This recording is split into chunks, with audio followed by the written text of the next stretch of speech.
Hey guys, welcome back to another Planet Mithril Paints, and today we'll be showing you how to paint the warriors from Far Harad, the Mahud warriors.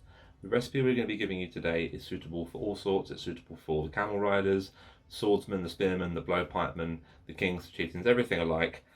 So you've got a nice uniform recipe here for your entire Harad army. We're going to go into preparation and the painting scheme in just a minute. This is a nice simple paint guide with a few simple steps to create really effective looking Mahud warriors for the tabletop. When you're assembling your Mahud warriors, we make sure we clipped off all the excess flash.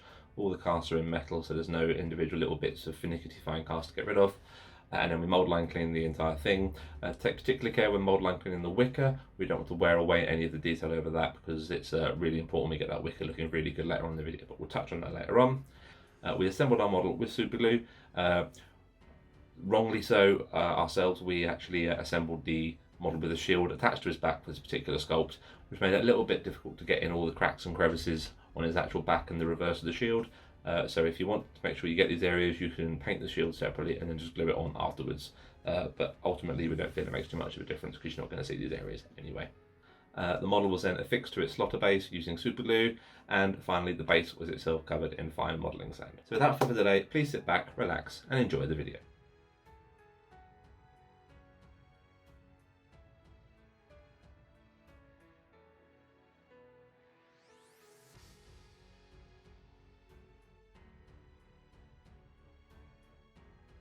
First, we're going to use Citadel base Bugman's Glow. We're giving all the flesh a nice clean coat.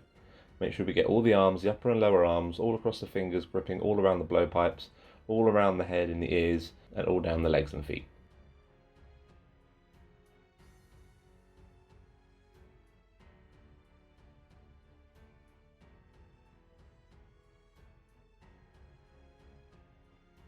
There's quite a lot of cracks and crevices where the material flows over, so just make sure you locate where all these flesh areas are and give them a nice even base coat to start off our Mahud warrior's skin. Now we're going to use Steel Legion Drab. We're going to do a nice solid coat to the wicker armour all over the model. The wicker areas include the main body of the shield, all the bracelets around the legs and the forearms, the neck armour around the face, and the belt that goes across his midsection. You're going to want to apply this in a couple of thin coats just to get a nice even clean finish, as a wicker isn't always the best to find on the model and we don't want to risk losing any detail with a thicker coat.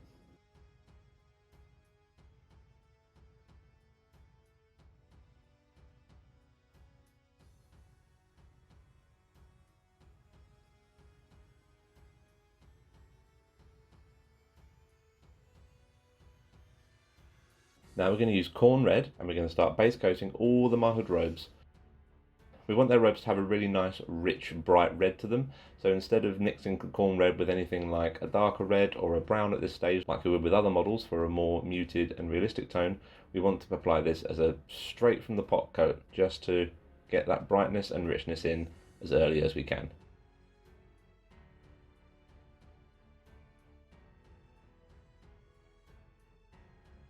So go all around the arms, get all the material hanging down, all the way down the sides of the body. Be careful here to try not to clip the reverse of the shield, which we've already coated with Steel Legion Drab. Now we're going to use Rakarth flesh, and as we did with the wicker, with a couple of thin coats, apply this to the blowpipe and the headdress on top of his head. We're leaving this predominantly as just the blowpipe and headdress at the moment. Quite a lot of the bone details are in amongst all the wicker, and it's easier for us to paint that after we finish the wicker to avoid any bleeding over onto these areas.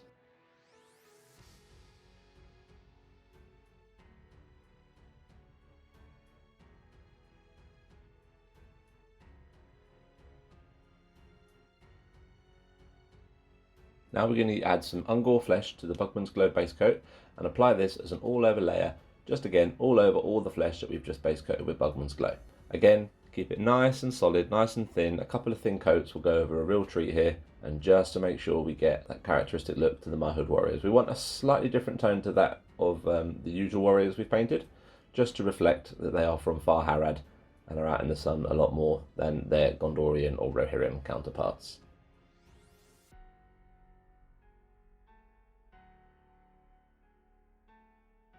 Again, just go around the eyes, try and avoid bleeding onto any of the base coats if you can. If you do, it's not too much of an issue to go back over and recolour with the appropriate colour.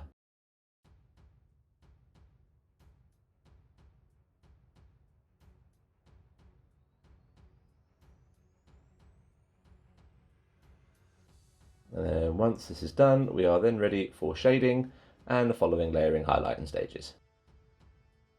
Now we're going to apply a wash with Reichland Flesh Shade, thinned down with Lamy and medium, and just apply this all over all the flesh areas on the model. Let the wash sink into the recesses, particularly around the eyes, ears, nose, and the crooks of the neck in amongst the neck armour, and all the very defined musculature along the arms and legs, as well as between the grooves in the fingers and toes. Try and avoid it pooling on any flat areas to create an unnatural look.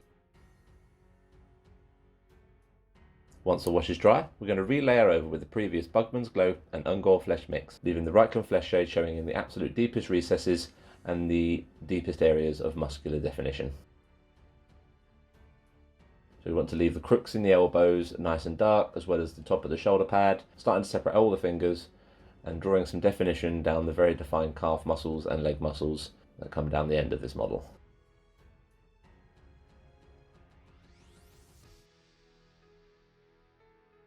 There we go, just going to go below the knee, leaving a little bit of shading in amongst the knee on the left and the right hand side.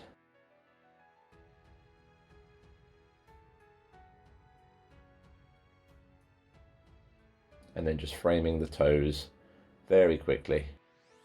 With the head, we want to leave a little bit of the shade showing in the gap between the ear and the top of the head, as the top of the head will be more exposed to the sun and the natural light, so we'll cast a shadow down amongst the ears. And then we want to just frame around the eyes and the nose, leaving the eyes, the mouth and the sides of the nose still shaded with the Reichland Flesh Shade. With the head, go over a couple of times with a thinner coat just to make it a nice smooth finish.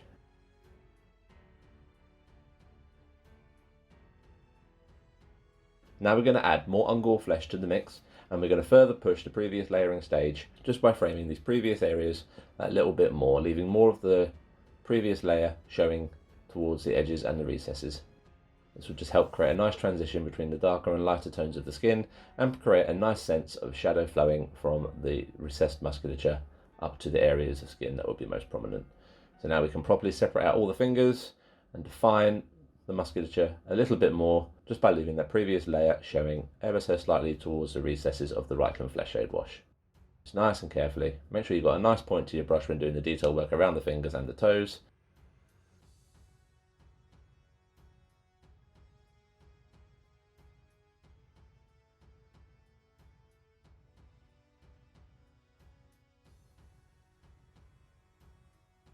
So with the leg muscle, we just want to continue accentuating the musculature around, so leaving a little bit of area shaded with the previous layer, just showing in the middle, which will complement well with the recessed area of Reichland just hanging down the side of it there.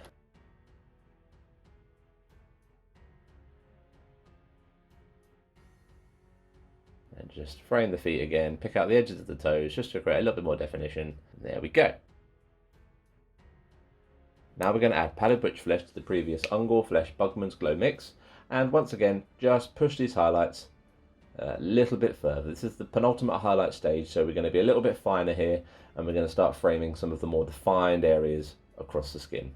So we're literally concentrating now on more of the upper and raised areas of the flesh, the areas which are most prominent and exposed to the light source.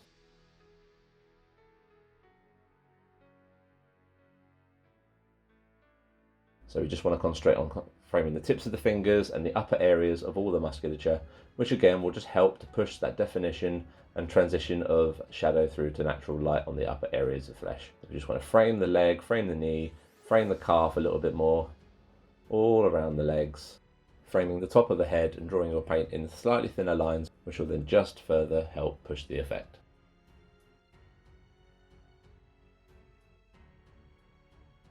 For the final highlight stage, we're going to apply an extreme edge highlight by adding slightly more pallid witch flesh to the mix. At this point, your mix should be no more than approximately 50% pallid witch flesh and 50% the original Bugman's Glow Ungor flesh mix. And we're just going to apply this as an extreme edge highlight and dot highlight to some of the smaller areas, just on the absolute apex and tips of flesh where the light will be hitting the most prominently. This will just create a little sense of sharpness and just to help make the overall effect of the skin really pop really effectively. So we're looking at areas just like the edge of the fingers, the tips of the toes, the edges of all the elbows, the very, very tops and bottoms of the musculature around the leg, as well as framing the eyebrows and head, nose, ears and chin. Now we're going to use scale colour black and scale colour white, and we're going to very carefully pick out the eyes. So with scale colour black, you want to just very carefully just mark out with small precise ovals where you want your eyes to go, and just make sure there's a nice even coverage and similar shapes either side. Now using scale colour white, we're going to very carefully with a good tip to our brush just fill in these black circles, trying to leave a little bit of black just around the edges, just to create that sense of depth within the face. And finally, once again with scale colour black, draw a horizontal line just down the centre of the white to define the pupils.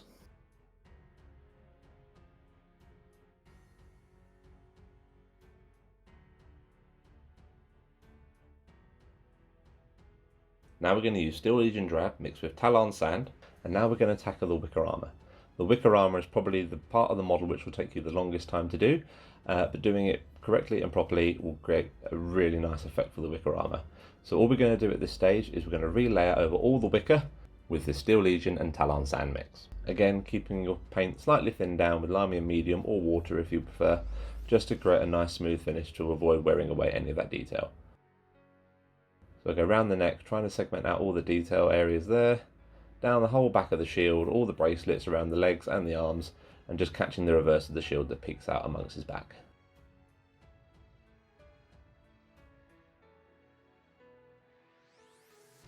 Now we're going to wash with Agrax Earthshade thinned down with lime and medium, and just coat all the wicker with this wash. Now the texture of the wicker is really good because the wash will just sink naturally into the creases and you don't have to worry about pooling too much. But try and avoid going on too thick because it will just look unnatural if too much dries in one place.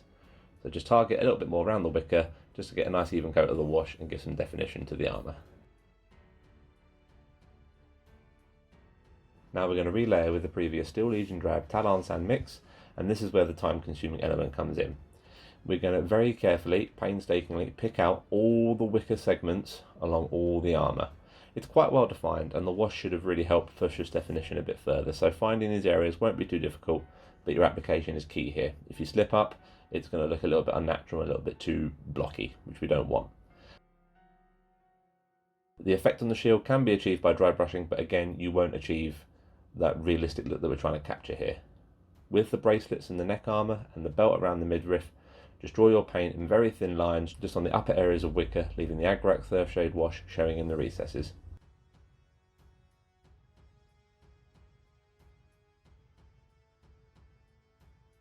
Once this is done, you should have a really nice effect to your wicker for the next highlighting stages.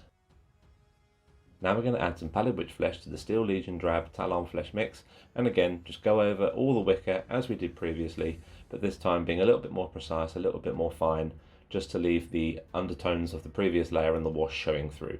We're just trying to capture some of the upper areas of wicker here, just to really make that sense of shadow and depth in amongst the armour pop. If you find yourself getting tired at any point during this, or your eyes hurting, or getting frustrated with it, take a break and come back to it, because it's really worth getting this effect right. Because so much of the model is wicker, it really helps to have this looking as good as it possibly can.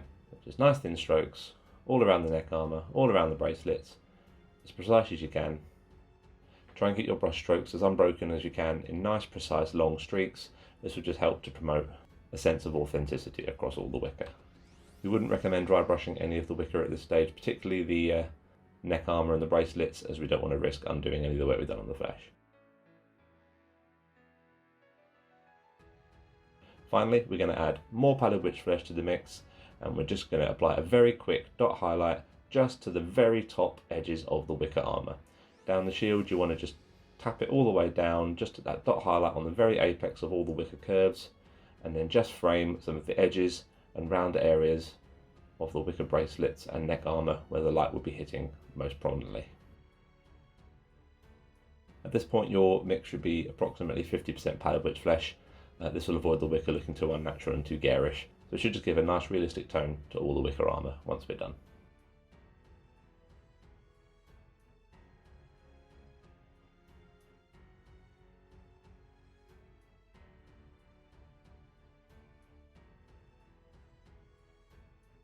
Finally, we're going to use a glaze made up of seraphim sepia, thinned down significantly with lime medium, and we're just going to apply a very light coat over all the wicker.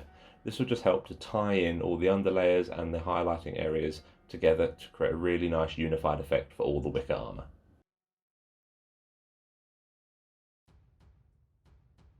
And that is your wicker done.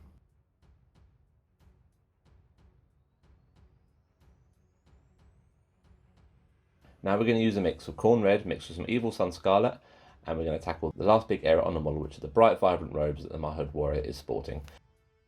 As we've done with the previous areas on the model, we're just going to layer over all the robes with a nice thorough coat just over all the base coat, nice and thin, to get a nice solid colour ready for us to work off our following layers and highlighting stages. You're looking for an approximate 25% of evil sun scarlet here. This will avoid the red becoming overly garish at this stage, because the final highlight stages are going to really push the effect, and we don't want to obliterate it too early on by making it too bright this early.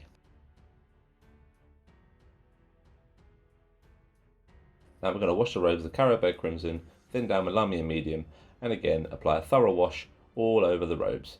You want to be very careful here not to bleed onto any of the wicker or any of the flesh, because it will be really hard to try and replicate the effect if we do bleed over with Carabao Crimson. So just keep your wash nice and targeted, avoid any pooling, and you'll have a nice sense of depth and shade once dry. Once the wash is dry, we're going to relayer over with the previous corn red evil sun scarlet mix, and now we're going to take the time to start separating out the biggest folds and areas of cloth, leaving the Carabao Crimson wash showing in the absolute deepest recesses in the most prominent folds of material. There's quite a lot of defined material on the model. It's really quite a pleasure to work with. This layer mix will go over a treat over the base colour and the wash, so you shouldn't need more than one, maybe two thin coats just to get the effect the way you want it to be. But we're just looking at separating out and creating some depth and shadow in around the back of the shield and in the deepest folds of material at this point.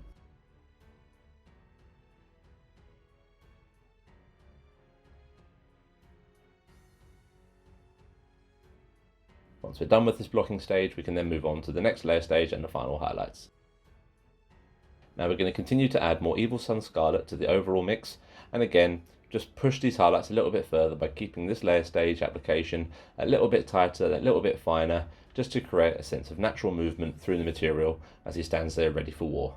So we're just going to very carefully just frame out and draw your paint down towards the edges of the folds, tailing off at the end just to create that sense of flow and movement and shadow from the recesses to the lighter areas, framing the shoulder pads, leaving grooves in amongst the recesses around there and the big sash down the back.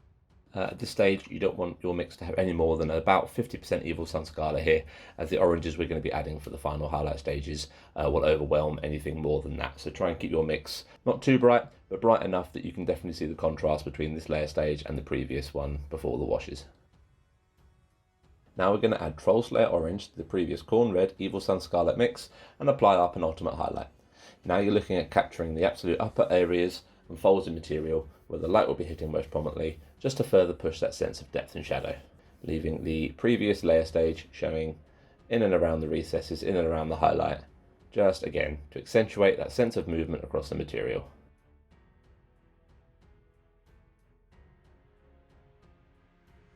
So just as precise and smooth as you can, just to really help push this effect as much as we can.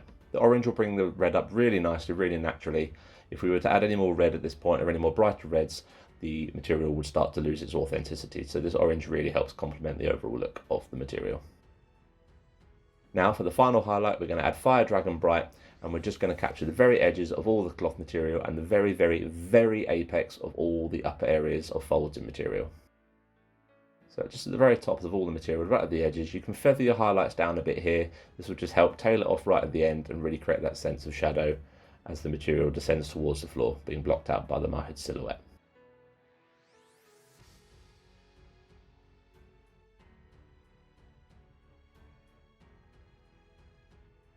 Just nice and carefully. We don't want to risk undoing any of the previous work we've done. And then once we're done, that is all the time-consuming areas on the Mahud warrior, all finished, ready for the finishing touches.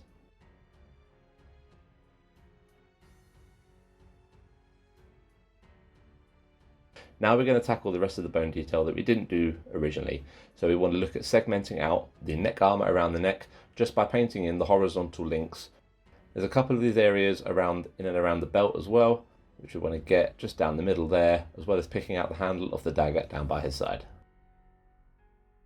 Now we're going to use Rakarth flesh mixed with powdered witch flesh, and we're just going to layer over all the bone areas at this stage. With the blowpipe, we're going to leave the segmentation of the blowpipe recesses, still showing the Rakarth flesh underneath, just to create that natural authentic bone look. We'll give the headdress a nice thorough coating, as well as very carefully picking out all the links around the neck armour and amongst the belt as well. And we're just going to frame the dagger of the sword, leaving the Rakal flesh showing right in the grooves of the pommel, ready for the wash stage. Now we're going to use Agrak's Earthshade, once again thinned down significantly with Lamy and medium, and just apply a nice gentle wash just over these areas. We're not going for as thorough a wash as we have on other areas. We just want that hint of age, that hint of authenticity, and to reflect that he's probably fashioned these while out in the wilds of Far Harad. Now we're going to relayer over with the previous Rakal flesh, Pallid Witch flesh mix. This will be in about a 50-50 split here, and we're just going to focus on layering over the very top of the blowpipe, leaving the bottom half still showing the wash, still showing the previous layer, which will create a nice sense of authentic shadow coating around the blowpipe. And we're just going to carefully pick out all the links whilst relayering over the pommel and the headdress, trying to leave the grooves in between all the detail still showing the wash in the recesses.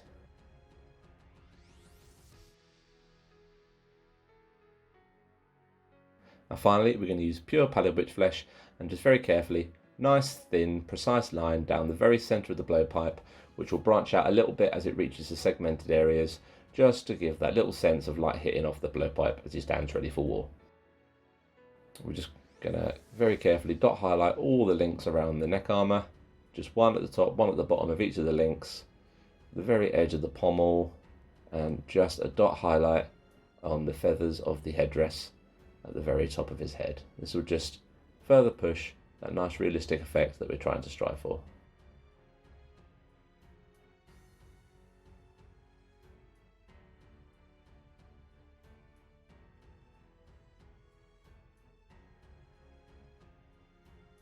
Now we're going to use Lead Belcher, and we're very carefully going to pick out the blade of the dagger that hangs down by his waist, as well as just very carefully frame the outside of the wicker shield upon his back.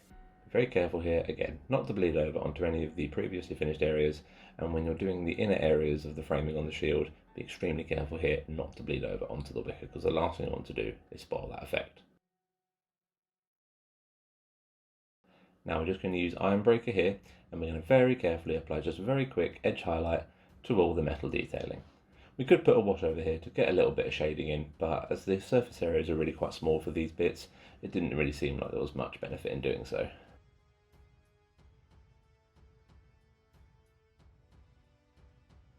We're going to use dryad bark now, and we're just going to apply a base coat of this just to the pouch that hangs down by his waist, as well as all the leather straps across the model.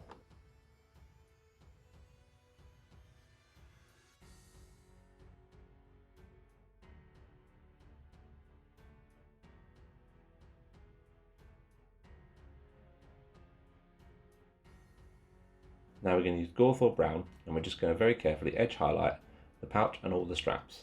You can apply this in thin lines down the edges of the pouch just to create some tension lines with whatever he's carrying inside the bag, creating the weight, putting the material down, and then just highlighting the edges of all the straps across the model.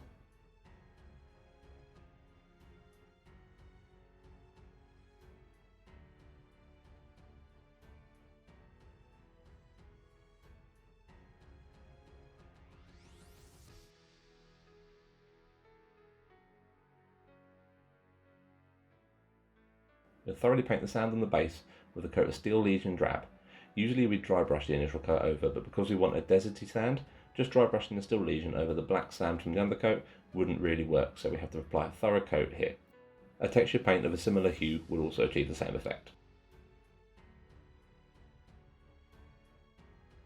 Now we're going to apply a dry brush over the top using Talon sand.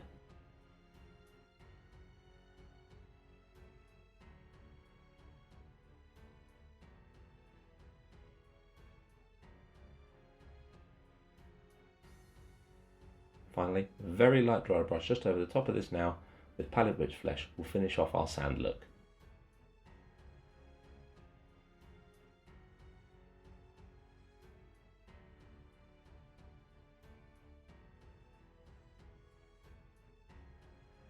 Finally, we're going to be affixing some small tufts of burnt grass just sporadically around the base, just to give it a little bit more of an eye-peeling look. So with PVA glue, just gently affix these in random tufts around the base. You can shake off the excess, and then once you're happy with that, you can just paint the rim of the base with dryad bark. and then we have our Mahud warrior finished and ready for battle. And there we have it, the brave warriors of Far Harad, the Mahud warriors, ready for battle, to stand ready to confront the forces of good and the free peoples of Middle-earth.